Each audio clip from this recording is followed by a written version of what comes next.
Kinagabihan, maingat na inilapag ni Mara sa kama si Baby Santino. Nakatulog na ito pagkatapos nitong dumedet sa bote. Napatingin si Mara sa orasan at nakita niyang pasado 8:00 na ng gabi pero hindi pa rin dumarating si Lyra. Pero nag-text naman sa kanyang kaibigan niya na baka gabihin ito sa pag-uwi. Medyo inaantok na rin siya at panay ng hikab niya. Napapadalas na talaga ang pagiging antukin niya dala ng pagbubuntis niya. At para hindi antukin habang naghihintay sa kaibigan ay bumangon siya. Kinuha niya ang laptop niya at binuksan yon.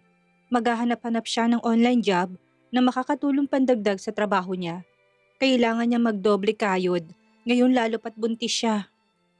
Malaking tulong ang makahanap siya ng online work. Ngunit hindi pa man siya nakakahanap ng trabaho online, ay dumating na si Lyra. Kumusta naman daw si baby? Ayos lang ba ang pagbubuntis mo? Concern na tanong ng kaibigan niya. Napangiti naman siya dito bago sumagot. Maayos naman si baby, sabi ni Doc. Niresetahan niya ako ng vitamins para kay baby at sa akin na rin. Aniya na may kinang sa mga mata habang nagkukwento sa kaibigan. Mabuti naman kung ganon. So, anong plano mo? May bala ka bang ipaalam kay Nick Ang? No, wala. Maagap na sagot ni Mara. Pumutol sa pagsasalita ni Lyra. Wala akong plano na ipaalam pa sa kanyang tungkol sa anak ko. Anak ko lang to. And for what? For him to know about my pregnancy. Wala na siyang karapatan pa sa akin at sa mga anak ko. Simula ng araw na niloko niya ako, tinraidor niya ako. Kaya hindi niya dapat na malaman pang tungkol sa pagbubuntis ko. Because he no longer has any rights over us since he chose his mistress over us. Mara said, full of resentment and pain. Kita ni Lyra ang sakit na bumalatay sa mukha ni Mara at naiintindihan niya ang pinanggagalingan nito. Isa pa, Lyra, mukhang kailangan na naming umalis ni Baby Santino dito. Habang tumatagal kasi, hindi rin malayong malaman ni Nick ang tungkol dito sa pinagbubuntis ko. At isa ito sa iyo kung malaman niya. Ani at kinuwento sa kaibigan ang nangyari kanina. Simula nang inihatid siya ni Henry na kaibigan ni Nick at ang biglang pagsulpot ni Nick kanina, pati na rin ang ginawang pag-eskandalo ni Celine kanina. Walang hiya talagang babaeng yun. Ang kapal ng mukha. Pasalamat siya tula ko dito kanina. Kung hindi nginudngod ko talagang makapal niyang pagmumukha sa semento. Grabe sa bastos. Inis na sabi ni Lyra. At siya nga pala, tama ka besh. Tama yung desisyon mo. At saktong-sakto rin sa desisyon ko. Sagot ni Lyra na sumang-ayon sa naging desisyon niya. Nagtatakang tinitigan niya ang kaibigan. Anong ibig mo sabihin, besh? Aniya. Bumuntong hininga na muna si Lyra bago nagsalita. Tomorrow is my last day in cafe. Anito na makikitaan ang lungkot sa mga mata. Nakalimutan ko palang sabihin sa'yo na may bagong bukas na hotel and resort sa lugar natin. Nangangailangan sila ng maraming empleyado at doon ako nag-apply ng trabaho. Malaki rin ang offer nilang sweldo. Isa pa, kaya ko rin naman naisip na umuwi na lang sa probinsya at doon magtrabaho para makasama ko na rin sina nanay at ang isang kapatid ko. Naikwento na rin kita sa kanila at excited na sila na muling makita ka. Miss na miss ka na raw nila, wika nito. Nanlaki ang mga mata ni Mara dahil sa narinig. Wow, talaga? Miss na miss ko na rin sila, Beshi, aniya. Totoong masayang masaya siya. Hinawakan ni Lyra ang kamay ni Mara. At kaya nga, isasama ko kayo ni Baby Santino. Uuwi tayo sa lugar kung saan tayo lumaki at nagkaisip. Sambit ni Lyra na may ngiti sa labi. Hindi naman pwedeng pabayaan ko kayo ni Baby Santino, lalo na ngayon sa kalagayan mo. Kaya nandito ako para sa inyo, Beshi. Naluluhang wika ni Lyra, kaya pati siya'y tuluyan ng naiyak sa mga sinabi ng kaibigan niya. Nagdadrama patuloy sila. Pero talaga bang sigurado ka na isasama mo kami na uuwi sa Mindoro? Tanong ni Mara habang pinupunasan ng luha. Hindi pa rin kasi siya makapaniwala. Kanina pa niya iniisip ang bagay na yan, ang plano niya na umuwi na lang sa probinsya at doon mamuhay ng tahimik kasamang mga anak niya. Yes, of course, Lyra said. Tumangutango siya bilang pagsang-ayon sa kaibigan niya. Sige, sasama kami ni Baby Santino. Uuwi tayo, aniya. And you know what, Bess? Sa pagkakaalam ko, bakante pang posisyon sa pagiging secretary. Bakit hindi mo subukang mag-apply? Total, kayang-kaya mo naman yun at may experience ka naman sa ganung trabaho.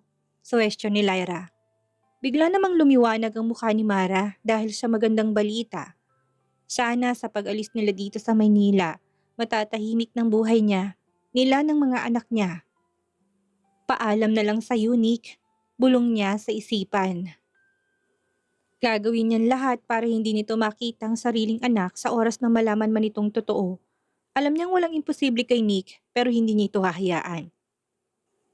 Ilang araw na subsob sa trabaho sa opisina si Nick dahil ilang araw din niyang napabayaan ng kumpanya dahil sa kagaguhan niya. Tulad ngayon gabi na at kailangan niya mag-overtime na naman kasamang PA niya dahil sa dami na paperworks na kailangan ng mga pirma niya at mga iba need niyang reviewin. Si Celine naman na sa kondo niya ito, hindi na kasi niya hinayaan pa na magtrabahong babae para mas maalagaan itong pagbubuntis sa anak nila. Minsan kasi sinasabi nitong masakit ang ulo nito, kaya naman nagdesisyon na siyang wag na itong pumasok sa trabaho at para makaiwas sa stress ito. Si Mara naman, wala na siyang balita pa dito matapos ang huling kita nila noong nakaraan. Kung saan nahuli siya ni Celine na pumunta kay Mara at Baby Santino. Hanggang ngayon, naiisip niya pa rin si Mara. Kamusta na kaya ito? Hindi niya alam kung bakit pero nakokonsensya siya sa ginawa niyang panloloko dito. Mapagabi man o araw, bigla-bigla na lang niyang naalala si Mara. Napahilot siya sa sentido niya ng kumirot. Napatingin siya sa orasan at nakitang mag-aalas 10 na ng gabi. Kaya inaya na niyang umuwi si Rico, ang kanyang PA. Pagod na pagod si Nick na nagmamaneho ng sariling sasakyan pa uwi sa kondo niya kung nasaan si Celine. Pagdating niya sa condo unit ay tahimik ang loob. Agad niya napansin ng maraming mamahaling paper bag na nakalatag sa sofa. Iba't ibang mga sikat ni brand na nababasa niya sa paper bag ang naroroon. Pumasok muna siya sa kwarto nila para silipin si Celine at para ayain na rin sana itong kumain. Pero nadatnan niyang nakatahiyaya ito sa kama. Mahimbing na natutulog at naghihilik pa. Tumalikod na lamang siya tinayaan na itong matulog. Nakaramdam na siya ng gutom kaya naman tinungo niya ang maliit na dining area. Nakita niyang may mga plato sa mesa na may mga takip, kaya naman napangiti siya. Tamang-tama't gutom na talaga siya. Tinanggal niya mga takip sa plato at nadismaya siya sa nakita ng mga pagkaing nakahain sa kanyang harapan. Sunog na hotdog at sunog na pritong itlog. Pati ang kanin amoy sunog pa. Napailing si Nick. Hindi lang ito isang beses na nangyari. Halos isang buwan na palaging ganitong nadadatnan niya sa pag-uwi. Kung hindi sunog, hilaw naman ang ulam. At dahil gutom siya, wala siyang choice kung hindi kainin to. Hassle na kapag magpa-deliver pa siya ng pagkain sa ganitong oras. Habang kumakain si Nick, hindi niya mapigilang maalala si Mara. Noong si Mara pang kasama niya, kahit anong oras siya uuwi galing trabaho ay nakaabang sa kanyang asawa niya. May nakahandang masasarap na pagkain sa mesa. Halos hindi niya malunok ang kinakain niya ngayon.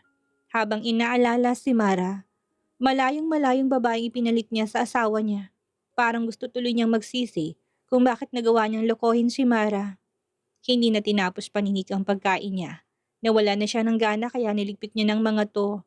Nagsali na muna siya ng alak sa baso at tinungga iyon. Pagod siya at gusto niya makatulog kaagad. Kinabukasan, nagising si Nick na wala na sa tabi niya si Celine. Bumangon siya at lumabas ng silid. Nakita niyang babae na abala sa paghahanda ng almusal sa mesa, kaya nilapitan niya ito.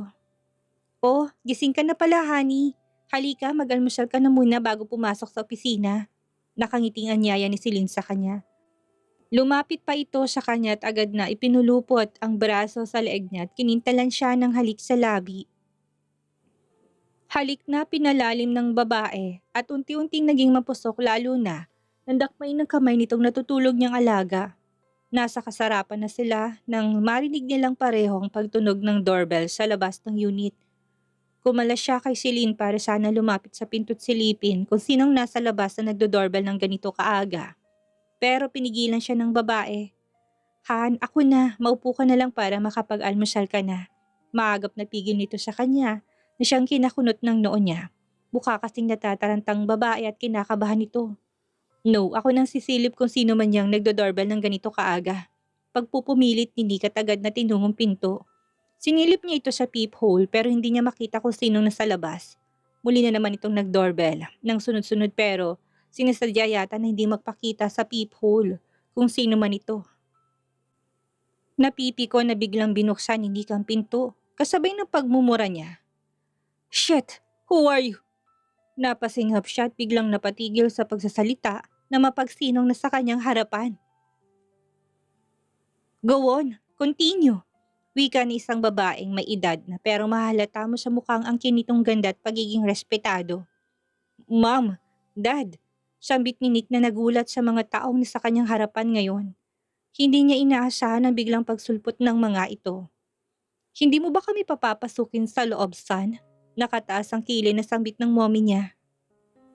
Lumingon pa muna siya at atubiling nalikahan ang bukas sa pintuan para makapasok ang mga ito sa loob.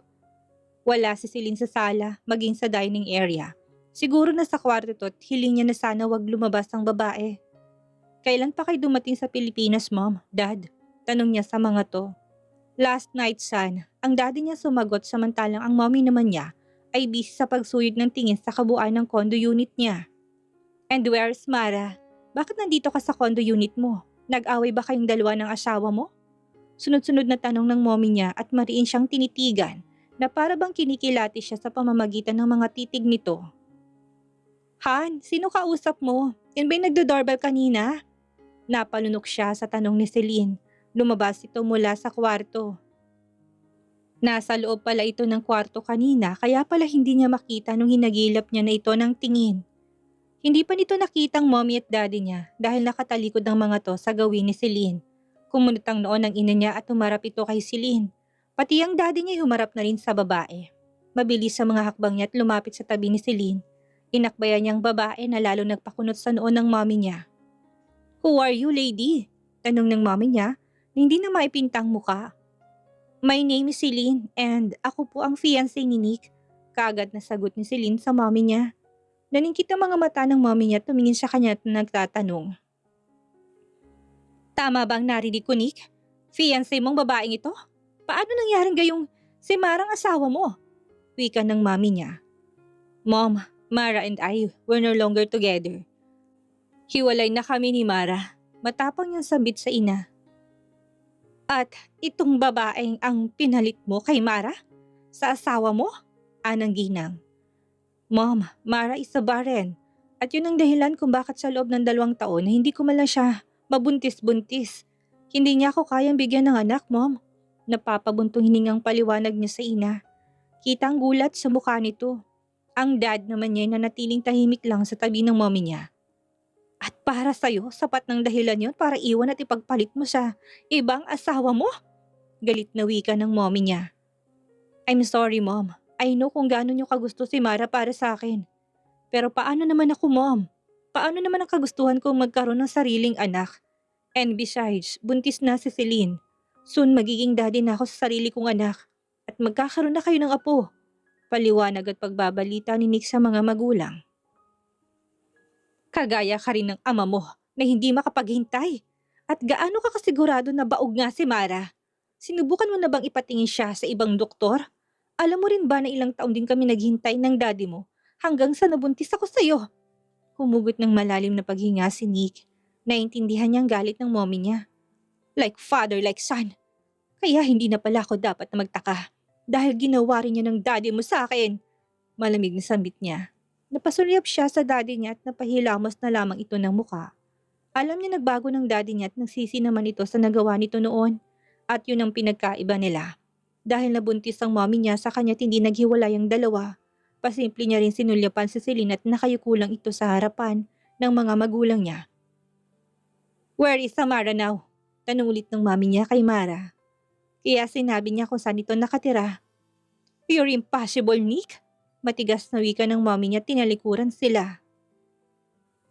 1 buwan na ang matuli ng lumipas simula nang pumuntang mommy ni Nick sa condo unit niya at nalaman ang tungkol sa kanila ni Celine. Muli na namang sumagi sa isip niyang mga binitawang salita noon ng mommy niya. Kung bakit hindi sila sumubok sa pagpapatingin ni Mara sa ibang doktor. Sumandal siya sa sandalan ng kanyang upuan. Hinilot-hilot niyang ulo na sumasakit. Ilang araw din na hindi pumapasok sa trabaho ang PA niyang si Rico. Nagpaalam ito sa kanya na liliban muna sa trabaho at may sakit ang nanay nito. Kaya ngayon, walang nag-aayos ng mga schedule niya. Nakaraang may investor siya na hindi niya napuntahan Kaya ang ending, nag-back out ito sa planong pag-invest sa kumpanya niya. Pati sa mga check-up ni Celine hindi niya ito nasasamahan. Mabuti na lang at hindi nagtatampo sa kanyang babae. At okay lang dito kahit hindi na siya kasama. Nasa kalaliman siya ng pag-iisip nang biglang may tumunog ang cellphone niya. Dahilan para mapukaw siya mula sa malalim na pag-iisip. Nang tingnan niyang caller ay nakita niyang pangalan ni Rico sa screen ng kanyang cellphone. Sinagot niya naman kaagad ang tawag ni Rico. Yes, Rico. Bungad niya sa PA. Hello, sir. Are you still in the office now? Tanong nito. Kaya kumunot ang noo niya. Yes, I am. Why? Nagtatakang tanong niya kay Rico. Sir, alam ko na may relasyon kayo ni Miss Celine. At may gusto lang akong sabihin sa'yo na importante, sir. Anito. What is it, Rico? At bakit involved ditong relasyon ko kay Celine, ha? Aniya na bahagyang tumaas ang boses. Sir, malapit na ako sa office mo. Mas maganda kung dyan ko mismo sasabihin sa'yo. Huling salita ni Rico at pinatayan siya ng tawag. Shit! Aniya at napamura nang marinig ang end call sa kabilang linya. Maya-maya pa ay may kumatok sa pinto ng opisina niya. Come in! Pasigaw niyang sagot. Bumukas naman ang pinto at niluwa nito si Rico. Now tell me, anong importante mong sasabihin sa akin at bakit kasali si Celine? Ani at ipinatong si Babo ng desk ang mga kamay. Sir, nakita ko si Celine sa isang private hospital kung saan nakakonfine ang nanay ko. Anito. And hindi lang si Celine ang nakita ko, sir, kundi maging ang kapatid mo si Lorenzo. Nakita ko mismo na sabay silang pumasok sa loob ng isang OB-GYN clinic. Sabay rin silang lumabas sa dalawa pero kasama nila lang isang doktor na medyo may edad na.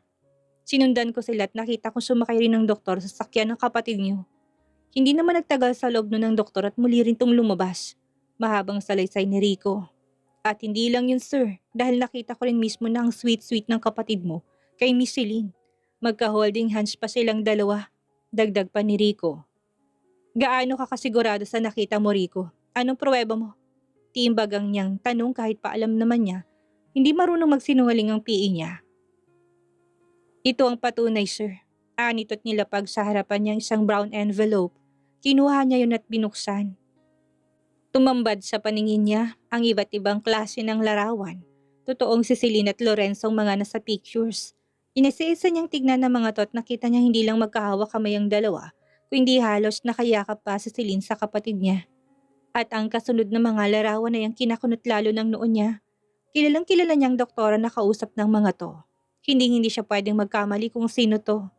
Ito ang doktora ni Mara, ni isang OB-gynecologist. Itong doktora na sumuri sa asawa niya at nagsabing baug si Mara. Naikuyom ni Nick ang mga kamao sa galit habang nakatingin sa mga larawan. What's going on between you and Lorenzo, Celine? Why are you together and sweet to each other? Nick said as he clenched his jaw in anger. Rico, ani niya sa pangalan ng PA. Yes sir, ani to. Sinabi mo sa akin dati na may kapatid kang magaling na private investigator, tama? Tanong niya kay Rico nang maalala ang sinabi nito noon tungkol sa kapatid. Yes, tama po kayo, sagot ni Rico.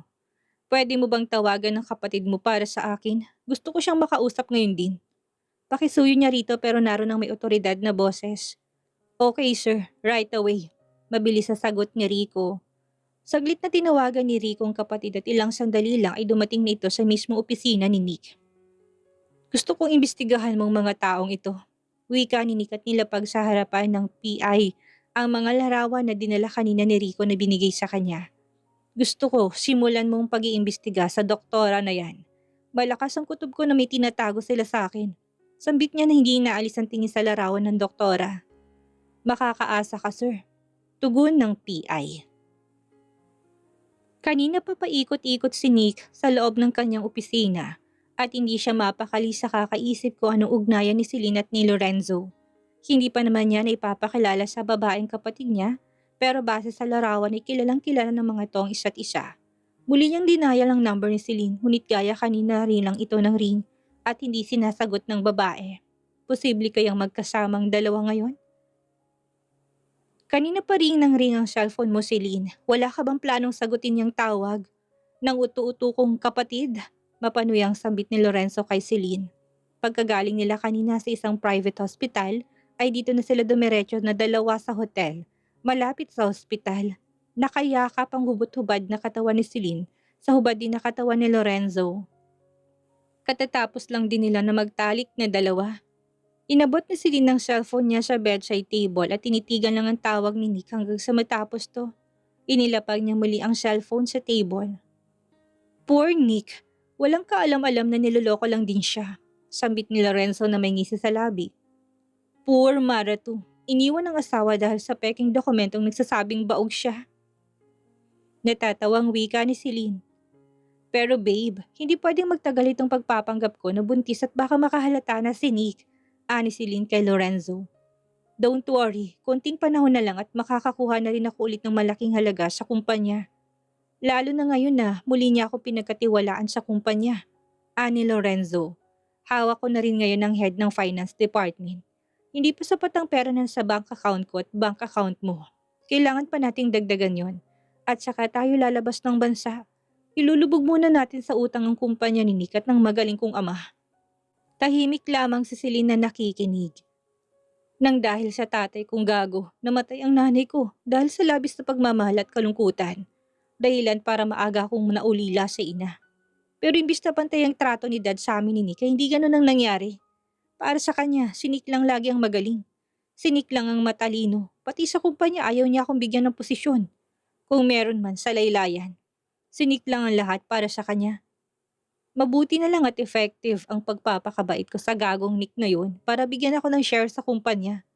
Kung tutuusin, kulang pa yung ganti.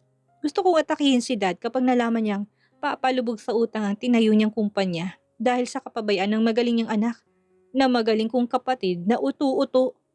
Puno ng galit at hinanakit na salita ni Lorenzo. Kaya ikaw babe, galingan mo lang munang pagpapanggap mo sa harapan ng kapatid ko para makuha natin ang gusto natin at saka tayo magpapakalayo-layo. Anito kay Celine at inangat ang baba nito. Matamis namang ngumiti sa kanya si Celine. Yes of course babe, anito. But what about the doctor? Paano kapag nalaman ni Nick ang tungkol sa ginawa natin na pagbayad sa kanya para palabasin na baog si Mara? Nag-aalalang tanong ni Celine. Don't worry about it, doctor. Sa laki ng binayad natin sa kanya, sigurado akong hindi siya magsasalita kahit pa kay Nick. At narinig mo naman ang naging usapan kahapon na mananatiling tikom ang bibig niya. Dahil kung hindi, isasama natin siyang babagsak. Pagdating ni Nick sa kondo'y nadat na niyang naghahanda ng pagkain si Celine sa dining area. Hi Han, dito ka na pala. Tamang-tama't katatapos ko lang magluto. Halika na, sabay na tayo mag-dinner. Anito't kinuha ng babae ang dala niyang attache case at nilapag sa sofa. Tinignan niyang mga pagkain, sinabawang isda ang niluto nito. Mabutit hindi nasunog ang kanin. Saan ka nagpunta kanina? Umalis ka ba ng bahay? Ani ni kay Celine na halatang nagulat sa tanong niya. Uminom na muna to ng tubig bago nagsalita. Yes, Han. Nakita kami ng kaibigan ko kanina sa mall. Kumain lang at kwentuhan. Umuwi din ako kaagad. Anito sa kanya na nakangitit muli ibinalik ang tingin sa pagkain. I see. Aniya at tumango-tango. Pero wag ka masyadong magpapakapagod sa pamamasyal para hindi rin mapagod si baby. Dagdag pa niya. Ngumiti ng malapad si Celine. Yeah, sure honey. Mariing tinitigan ni Nick ang mukha ni Celine na mahimbing na natutulog at naghihilig pa. Sige lang Celine, magsinungaling ka lang. Gusto mo ng laro? Maglalaro tayo. Aniya, habang tinitingnan ito. Ano kayang mangyayari ngayong may masama ng hinala si Nick kay Lorenzo at Celine? Ano ang mapapatunayan at malalaman niya sa ginagawa niyang pag-iimbestiga? At malaman din kaya niya ang katotohanan sa doktor na tumingin kay Mara at nagsabing baug ang asawa? Yan ang ating aalamin sa susunod nating kabanata.